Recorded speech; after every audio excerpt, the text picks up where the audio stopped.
जी, पाकिस्तान के किरदार की दुनिया मौतरफ इसलिए हुई कि पाकिस्तान ने जो तीसरी आलमी जंग बनती जा रही थी, यानी ईरान, अमेरिका, इजराइल, इन ख़ास तौर पर पाकिस्तान ने पॉलिसी का जो किरदार अदा किया, खारजा पॉलिसी जिस तरह की थी पाकिस्तान की, पूरी दुनिया ने तारीफ़ की पाकिस्तान की खारजा पॉलिसी की, इसलिए भी कि पाकिस्तान ने ईरान, अमेरिका को टेबल टॉक के लिए इस्लामाबाद में साथ बिठा दिया। अब वहाँ से बहुत सारे लोग ये समझते थे कि दोनों मुल्क साथ बैठ गए हैं तो शायद पहले ही दिन कोई नतीजा निकल आएगा, लेकिन ये देखिए कि 47 साल दुश्मनी है, 40 रोज़ जंग चलती रही, फिर 21 घंटे मुज़ाकरात नॉन स्टॉप होते रहे और उसके बाद नायब सदर अमेरिका के जेडी वेंस उन्होंने ये कहा कि जी बहुत सारी चीज़ों पर इत्तफाक हो गया था, 2 या 3 चीज़ें ऐसी थी जिस पर इत्तफाक नहीं हुआ, जिस पर एक का उन्होंने कहा वो था कि ईरान कभी भी एटमी हथियार ना बनाए, इस बात की ज़मानत। दूसरा जो मीडिया ने रिपोर्ट किया वो आबनाए हुर्मुज़, और तीसरा लेबनान की सूरत हाल। और उन्होंने ये कहा कि बुरी ख़बर अमेरिका के लिए नहीं है, ईरान के लिए है कि मुज़ाकरात कामयाब नहीं हो सके। बहरहाल पहला राउंड ख़त्म हुआ और उसके बाद फिर क्या कुछ हो रहा है इस पर भी हम बात करेंगे, और क्या कुछ हो रहा है वो ताज़ा तरीन अपडेट दे दूँ मैं आपको। अमेरिकी फ़ौज ने ईरानी बंदरगाहों की नाकाबंदी शुरू कर दी, खिलाफ वर्जी करने वाले जहाज़ों को रोकने या कब्ज़े में लेने की भी धमकी दी है। अमेरिकी ऐलान करदा नाकाबंदी से कबल 2 ईरानी टैंकर आबनाए हुर्मुज़ से गुजरकर खलीज से बाहर निकले, और ट्रंप की जो धमकी है और नाकाबंदी की साथ साथ ये भी कहा है कि कोई भी ईरान से तेल ना ख़रीदे, और जो टोल टैक्स देकर गुजरेगा जहाज़ वहाँ से तो उनकी भी फेंटी लगाएंगे वो। अब ये सूरत हाल क्या है? क्या 2 हफ्तों की जो सीज़ फायर हुआ है 21 अप्रैल तक जो चलेगा वो मज़ीद चलता नज़र आ रहा है? नवाज़ ज़ोहरी साहब, आपको किस तरह देख रहे हैं सूरत हाल को आप? अली, पहली बात पहले मैं कर लूँ मुख्तसर जी जी कि पाकिस्तान ने बहुत अच्छा किरदार अदा किया, और तीसरी आलमी जंग जो उस वक्त सर पे मंडला रही है उसको रोकने में बहुत अच्छा किरदार अदा किया। दोनों को टेबल पे बिठाया, यही कर सकते हैं। अब उन गन पॉइंट पे तो नहीं करा सकते थे। और बेहतरीन खारजा पॉलिसी जाहिर है, इतने पाकिस्तान की इतनी हिम्मत है ना माशाल्लाह दुनिया में कि बिठा दिया। दुनिया में पाकिस्तान की इस बात की तारीफ की गई, फील्ड मार्शल साहब की, वज़ीर आज़म साहब की। बिल्कुल।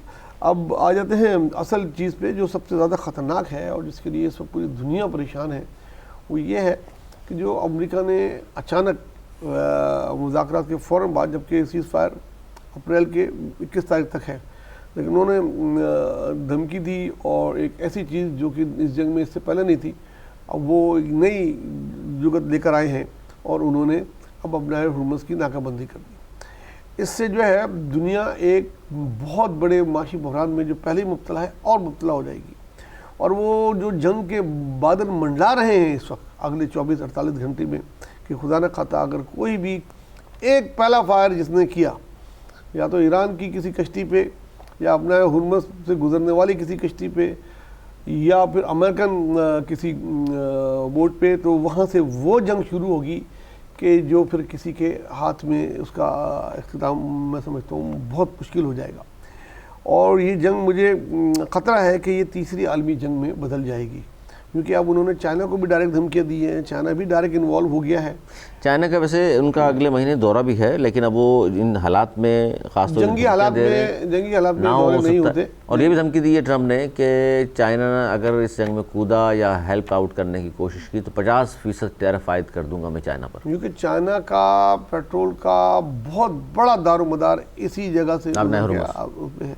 और चाइना को अगर पेट्रोल नहीं मिलेगा तो वो ऐसे तो नहीं बैठेगा, और पेट्रोल की कीमत वहाँ चली जाएगी जहाँ आज ईरान के वज़ीर ख़ारजा ने बोला है कि आप याद करा करेंगे $4 और $5 के पेट्रोल को, उस जगह हम ले जाएंगे। अगर हमारा आज से कीमतें बढ़ना शुरू हो गई हैं सर। हाँ, उन्होंने कहा अगर हमारे उस पर किसी ने अब हमला किया तो हम भी किसी को नहीं छोड़ेंगे, कोई बंदरगाह फिर महफूज नहीं रहेगी। अच्छा, इसमें सर 2-3 बड़े अहम निकात हैं, इसमें बात कर लेते हैं जिन 3 चीज़ों पर उन्होंने बात की। एक तो ये कहा कि जी हम ये चाहते हैं, अमेरिका ये चाहता है कि जी यूरेनियम ज़ाहिर है उसके ज़रिए एटम बम बनाने की जो सलाहियत है एटमी हथियारों की, वो ईरान इस बात की गारंटी दे कभी नहीं बनाएगा। अच्छा, 2 इसमें लफ्ज़ इस्तेमाल किए गए।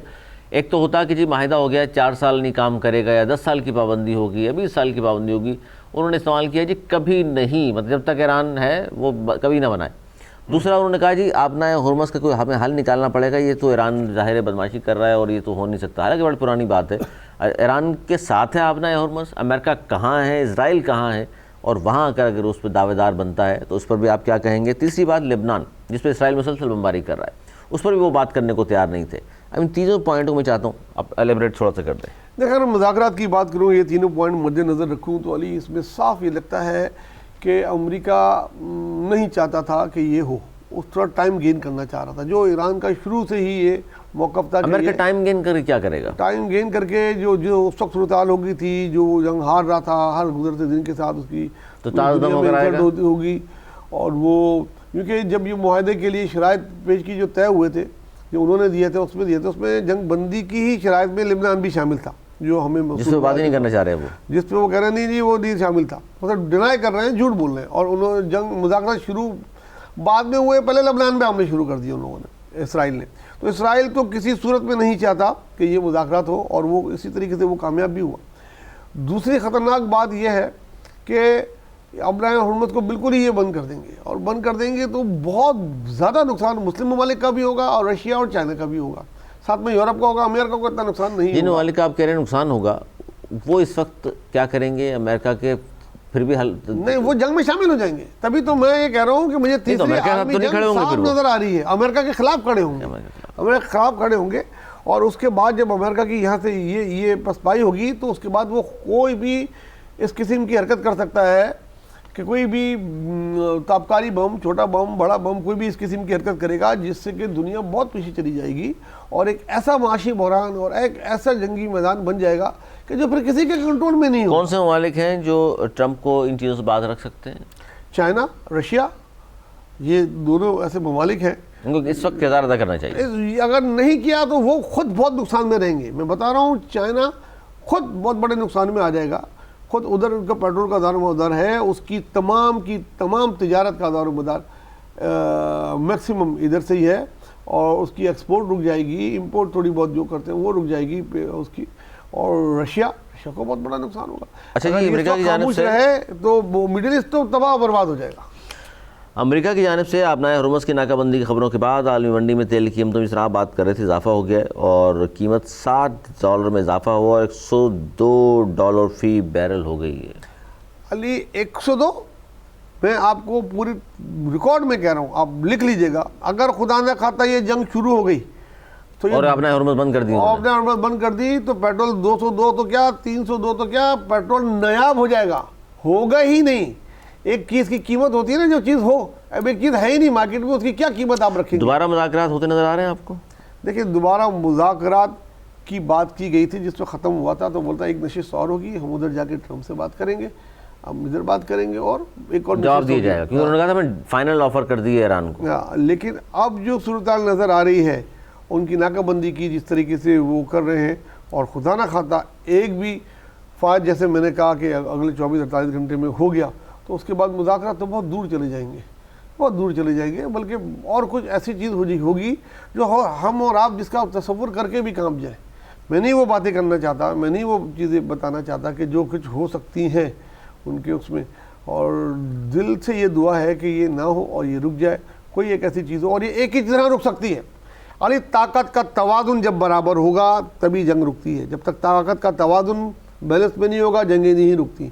इसके लिए चाइना को, रशिया को सामने आना पड़ेगा, वरना दुनिया उन्हें भी कभी माफ़ नहीं करेगी। अमेरिका को तो माफ़ करेगी नहीं करेगी। अमेरिका तो इस वक्त पूरी दुनिया का सबसे हेट मुल्क इसराइल और अमेरिका बन गया है, और उनकी लीडरशिप बन गई है।